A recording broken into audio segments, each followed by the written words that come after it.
Le Guatemala a lancé l'année 2050 en célébrant le 250e anniversaire des premiers mouvements indépendantistes d'Amérique centrale. Avec des feux d'artifice, des hologrammes et un drone qui n'a absolument pas suivi les instructions. Les économistes ont applaudi lorsque le Guatemala a enregistré sa croissance la plus rapide depuis le début des années 2000.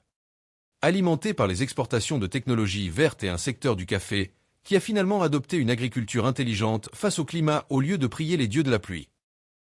La réserve de biosphère maya s'est encore agrandie, mettant fin à des décennies de déforestation au XXe siècle. Les jaguars photobombent désormais avec désinvolture les écotouristes, prouvant que la conservation fonctionne, et que les jaguars n'ont aucun respect pour l'espace personnel.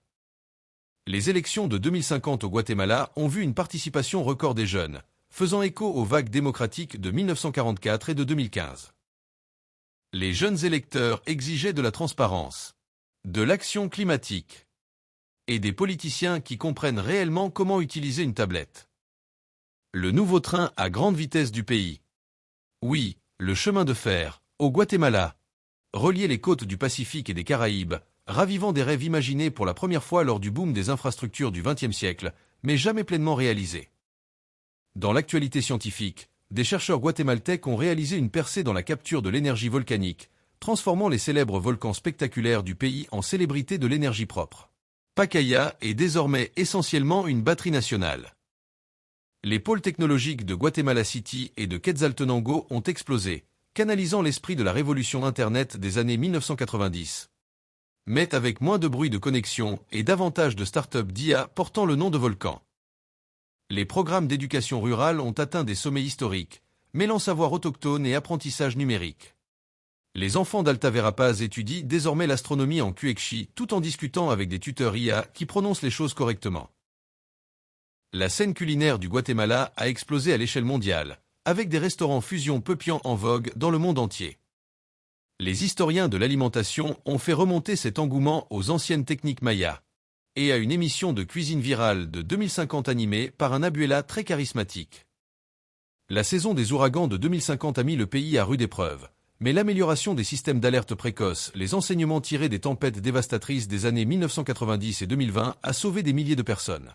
La résilience est désormais une superpuissance nationale. Le nettoyage du lac Atitlan a franchi une étape importante puisque la qualité de l'eau a atteint son meilleur niveau depuis les années 1970. Les habitants ont célébré avec un festival flottant qui représentait 40% de fierté culturelle et 60% d'opportunités Instagram.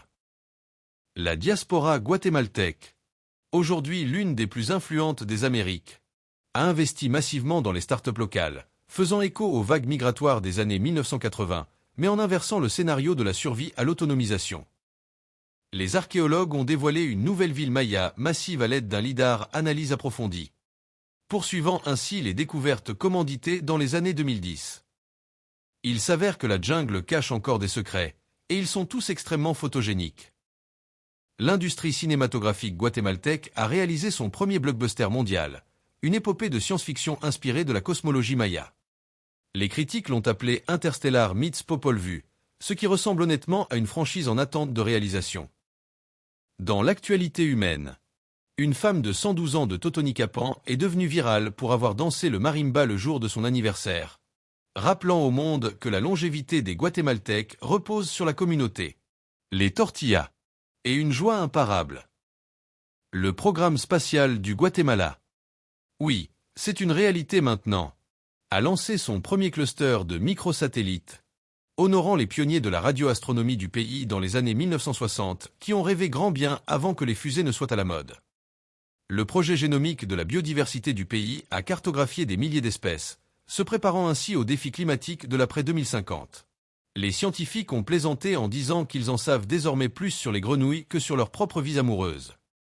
Et à l'approche de 2050, le Guatemala se trouve à la croisée des chemins. Façonné par l'histoire, dynamisé par la jeunesse et s'avançant avec audace vers un avenir où la résilience n'est pas seulement une question de survie, mais aussi de style. Future Flash News surveillera.